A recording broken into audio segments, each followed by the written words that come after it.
Happy birthday to you. Happy birthday to you. Happy birthday to you, dear. Happy birthday to you. চলো cake কাটা হয়ে গেছে আর মামুনি চলে গেছে কেক খাওয়াতে আর মামুনিকে ও খাইয়ে দিল। তারপরে বাবা গেছে কেক খাওয়াতে আর বাবা মামুনি সবাই ভিডিও করছিল। আর তোমরা তো জানো ফেসবুকে দেখো যে আমি মামুনি বাবা সবাই ভিডিও করে, তোমাদের দাদাভাইও করে, ইউটিউব করে। তো চলো কেক খাওয়ানো হয়েছে, ও কিন্তু সব কিছু দেখে পুরো সারপ্রাইজ হয়ে গেছে। ও জানে না, ও অফিসে ছিল, ওটা 3 মাস সন্ধ্যের দিকে বাড়ি এলো। তারপরে আমি গেছিলাম কেকটা খাইয়ে দিতে, দিয়ে ও আমাকে কেকটা খাইয়ে দিল আর আমি ওকে কেকটা খাইয়ে দিলাম। কেকটা সত্যি খুব সুন্দর ছিল, রাসমলাই কেক। আর কী কী রান্না করেছি তোমরা তো দেখলে আগের ভিডিওতে, যে কী কী রান্না করেছি না করেছি, আর ওর যা যা প্রিয় তাই রান্না করেছি। আর সাথে ফেসবুকের সকল আমার প্রিয় বন্ধুদের, মামুনি যারা অডিয়েন্স তাদের জন্য, বাবা যারা অডিয়েন্স দেখতে দেখছে তাদের জন্য, আর ওদিক থেকে দিয়া যারা অডিয়েন্স তাদের সবার জন্য কেকটা। তোমরা একটু মিষ্টি মুখ করে নাও কেকটা।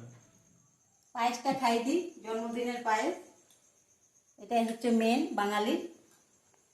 তারপর আমি মিষ্টি মুখ করিয়ে দেবো। এবার ও খাবার খাবে, ওর খিদে পেয়ে গেছে। দেওয়ার আগে ফ্রিজের চিন্তা করছে।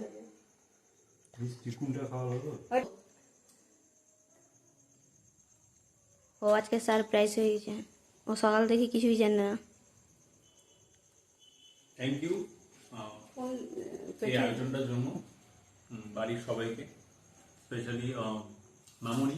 সবগুলো রান্না মামুনি করেছে আজকে, আর সাথে দিয়া অবশ্যই হেল্প করেছে, আর বাবা জিনিসগুলো এনেছে, আর ভাই কেকটা অর্ডার করে দিয়েছে। তো থ্যাংক ইউ বাড়ির প্রত্যেককে। প্রতি বছরই আমাদের বাড়ির মধ্যেই মানে সবারই জন্মদিনই তেমন বড় করে কিছু করা হয় না, বাড়ির মধ্যে সবারকে নিয়ে করা হয় ছোটখাটো করে। তো জিনিসটা ভীষণ মানে একটা আবেগঘন মুহূর্ত আমার কাছে। অবশ্যই এগুলো যদি এখন আমার পছন্দ না, কারণ আস্তে আস্তে তো বড় হচ্ছে, বয়সটাও বাড়ছে, তো এখন এগুলো আর অতটা মানে ভালো লাগে না। ছোটবেলায় খুব আনন্দতে জন্মদিন হোক বা কিছু, তো এগুলো অতটা এখন মানে ইম্পর্টেন্ট মনে হয় না আমার কাছে। তো যাই হোক, বাড়ির লোকের ইচ্ছে, তো সেটাকে তো ফেলা যায় না। তো যখন সবার ইচ্ছে হয়েছে, তো আমি যদি জানতাম না, কারণ সকালে আমি অফিসে ছিলাম, দেন অফিস থেকে এসে একটু কাজে বেরিয়েছিলাম, তারপরে বাড়ি এসে দেখি এরকম সব আয়োজন করে রেখেছে। তো প্রথমে একটু সারপ্রাইজ হয়েছি, আর ভীষণ ভালো লাগছে।